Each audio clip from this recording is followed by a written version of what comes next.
Thank you very much. Besides having distinguished speakers, we're also fortunate to have a very distinguished chair of the session, Professor Dr. Arabella Bhutto, who is a Vice Chancellor of SABS University, as well as the University of Sufism and Modern Sciences. She has a PhD in Business Management from Nottingham University Business School, as well as a postdoc from University of Utah. She's a member of the HEC, Senior Personnel of the LCI project by NSF USA, also a Michigan State University Fellow in the Women Leadership Program, as well as many distinguished accolades. I would like to request Honorable Professor to come to the stage and deliver the chair remarks.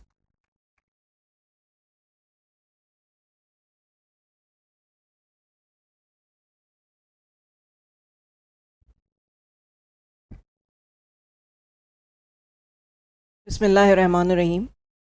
Watuizu mantasha, watuzillu mantasha. But at the outset, I am really glad and honored to be a part of this very important conference. And in fact, when I was invited, I was also told that because you are a vice chancellor of two universities, so you have to do two tasks. The first task, of course, would be to be a chair of a session and conclude what my marvelous speakers have already talked about. Then at the same time, is something which we do at our universities and that I would like to share with you in a form of presentation. So I'll be doing or wearing the two hats, a small of presentation for you and of course a conclusion of this wonderful event. If I need to conclude, the two wonderful speakers have talked about, I think there's only one word and one phrase come to my mind, and that is La ilaha illallah Muhammadur Rasulullah. And why I'm saying it, because this session in fact talked about both divines. This session is talk about the divine names of Allah Pak. So I am there with the La ilaha illallah.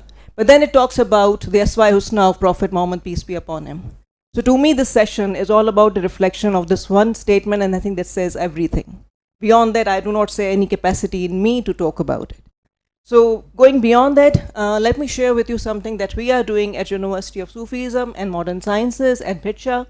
But then at the same time, being a Vice Chancellor of a university, SABS University of Art, Design and Heritages, we are in fact trying to bridge the Sufism concepts with the modern technologies while using artificial intelligence, because this point has been raised by a couple of the dignitaries sitting here when they were asking questions, can we really opt this artificial intelligence for the Sufism or not? So I think my presentation would try to reflect on some of the points that and some of the actions that we are doing there in universities. So let me move ahead with this topic, which in fact will talk about the case study of EcoArt Green Latif Summit. I will share with you some of the reflections, some of the work that we have already done there. So as we go on with any presentation, we create some underpinning on it, and for the underpinning, of course, we came up with certain definitions, we talk about some basic concepts that I also touch upon, but my concept or my work would be related to a Sindhi poet, and this Shah Abdul Latif Bhitai. I will not be going into the much depth that what lessons we have learned from that poetry, but my concept and my scope would be related to that how this poetry can be shifted to the Gen Z. We were talking about Z and H earlier. So I would like to give you some methodologies or new ways or new pedagogies that we use in our institution. And while using those new pedagogies in our institution, we want to inculcate the knowledge of our Sufis in the Gen Z. So I will share some of the work with this, in which we again, as I mentioned, I'll be talking about the EcoArt Green Latif example. So we all are aware, Sufism, it's mystical Islamic belief and practices. So the two words go hand in hand. It's not only a belief, but it's more about practice. So if we believe on something and if we don't practice, it will be more of like Paul and fail mein tazad aa jata hai. So this is something, of course, we need to bridge, and we need to start with the belief and then bringing it into the practice. Because as much as we practice, as much as we go in repetition, as much as there is a concept that we learn and also we shift.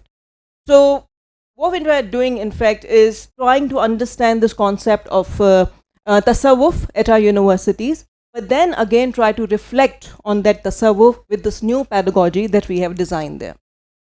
So when you see into that word tasawwuf, if you look up into its particular definition, it has been derived from the Arabic word of saf. And saf in fact reflects the wool. When we say tasawwuf, in fact, it's more about pressing yourself into the wool. So it is not only learning and not only understanding, but then making it a part of yourself. And when you make it a part of yourself, we have started living the life of Sufis. We know there are several practices are being reflected here, and we are aware that the Sufis do zikr, they love for the humanity, they have their engagement with the Allah Pak, they trust, they have tawakkul, and their practices includes the meditation, the reflection, and of course the fana, and then spiritual guidance. We already listened about the murshid and murid concept, but then they have different ways through which they reflect, through which they share their lessons and their knowledge with the society. So, you know, some of them have the poetry, some of them propose the music, some of them even go for the dhamal. And we are saying all these practices still being going on at the tombs of these Sufis. If I take few names of the Sufis from Sindh region, then of course at the top we have Shah Abdul Latif Bhitai. And when we say Shah Abdul Latif Bhitai, we can exactly connect the entire poetry, the entire philosophy of Shah Abdul Latif Bhitai with the living on world. He talks about nature, he talks about culture, he talks about the divine love. But his lessons have been consolidated, his philosophies have already been consolidated in a book which we call as Shahjo Risalo. So Shahjo Risalo means it's a book of Shah Latif Bhitai, and where we find most of the philosophies that somehow talks about the entire life of an individual. Then of course we have Sachal Sarmas, we have Qazi Qaden, we have Rohal Rafiq. There are several names into the region in the Sindh province that in fact reflects upon these Sufi practices and Sufi lessons. But as I mentioned already, that when Sufis come into being, they do not only keep their knowledge with themselves. I was really fascinating by looking to those websites, the book, even the card game which was shared by our learned speaker here. So it means it is something that need to be making a part of our society. Unless we do not learn and shift this knowledge to the next generation, we may reflect on doing some very good speeches, but maybe in terms of practices, we are lacking somewhere.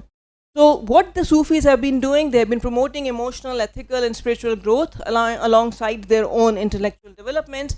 What is our purpose here, standing here doing these conferences, is to of course understand that how we can align this basic knowledge that is already with us from the ancestors and how we can really make it a part of modern concept that we have today. So if we see in the modern concept, people are really talking about mindfulness, people are talking about character building, people are talking about empathy, creativity, ethical leadership. So it is something which is really very required in our society, and the concepts of different subjects have been reflected these words a lot. So we try to connect it with the existing subjects in the modern society today. You can find that Sufi practices are reflected everywhere. If you see into the social sciences, look up into the history, into the sociology, into the psychology, the reflection of these Sufi practices have already been observed. You can look up to the social harmony that we can see in history subject. We can talk about interfaith dialogue, which we can have an impact onto the sociology. In psychology, again, Sufi meditation and some emotional regulation have been practices into the classroom. So at Sufi University, what in fact we have done, we do not have a degree program in Sufism, but of course we have different disciplines that are seeking some knowledge from the Sufi practices. What we offer there is the IT program, what we offer there is education program, what we offer there is English program, and what we offer there is a business program. But when we start talking about English programs, rather than looking to the Oxford Dictionary, we have started to work on Sufi Dictionary. But when we talk about the businesses there, rather than looking to the leadership styles, we are looking to servant leadership style, we are started looking to ethical leadership style, the Sufi practices leadership. Similarly, when you look up into the education department, rather than only generally talking about different pedagogies, we are proposing the Sufi pedagogies. We are trying to reflect and connect these different disciplines which are coming, or lessons coming from those Sufis in the modern societies. The purpose is to reflect on those knowledge and also make our Gen Z capable enough to understand with their pace of learning.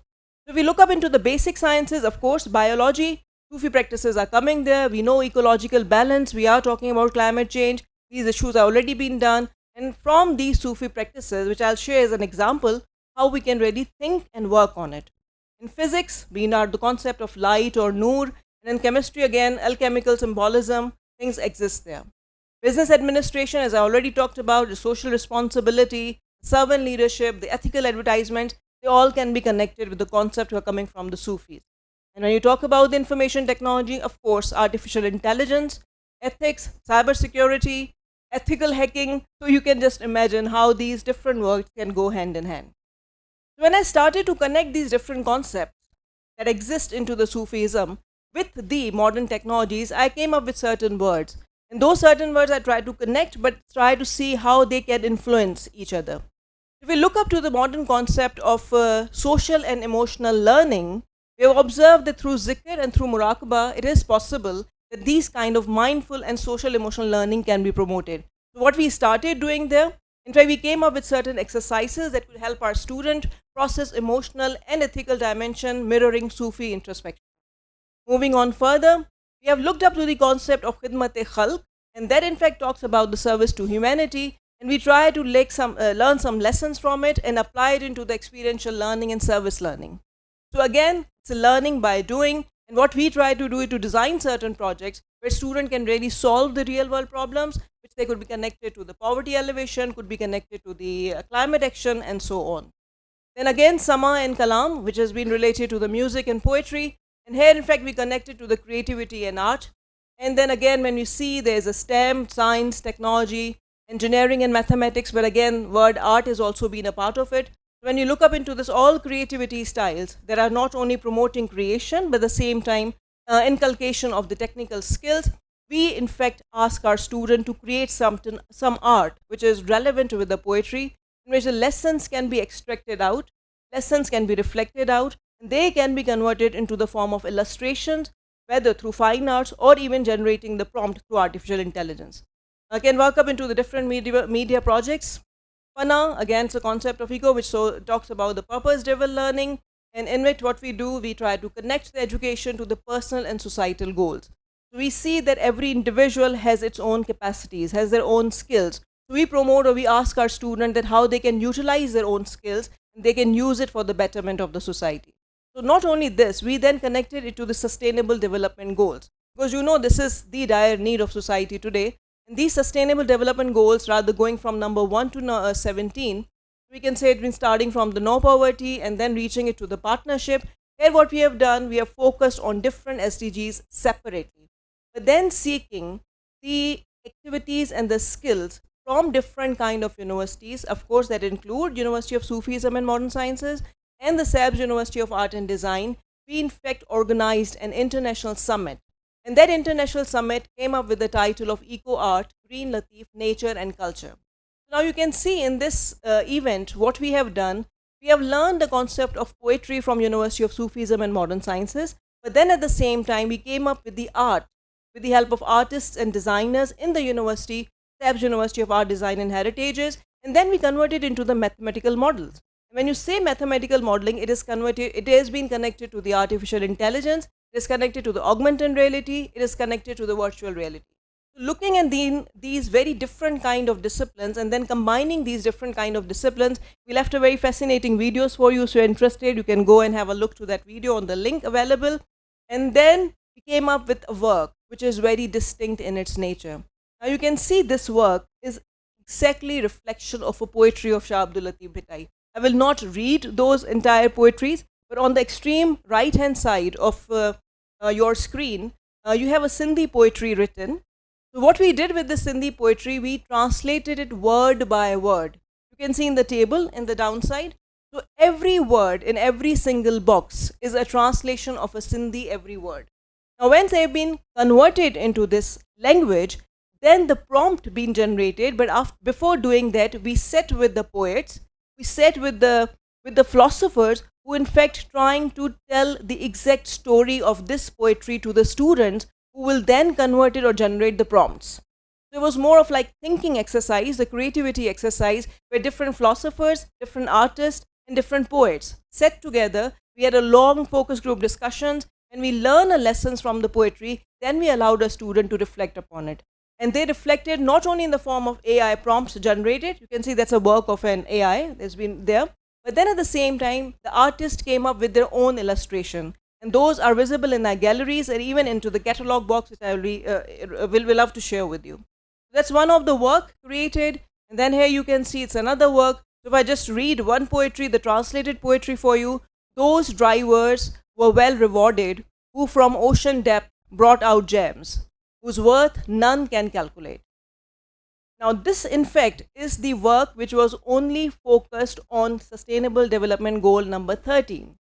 So, we have not really touched on all different concepts, but we only talked about the poetry which was related to flora and fauna. तो जहाँ पर flowers की बात हो रही थी, जहाँ पर नेचर की बात हो रही थी, जहाँ पर एनिमल्स की बात हो रही थी, we only touched on to that poetry. It was only some portion of the poetry of Shah Abdul Latif Bhittai which we worked upon. So again, there's another poetry. The rain originated and is formed within me. Why should I think of clouds? So for the entire day, my beloved's cloud or recollection, do not leave me for a moment. It's again a translation.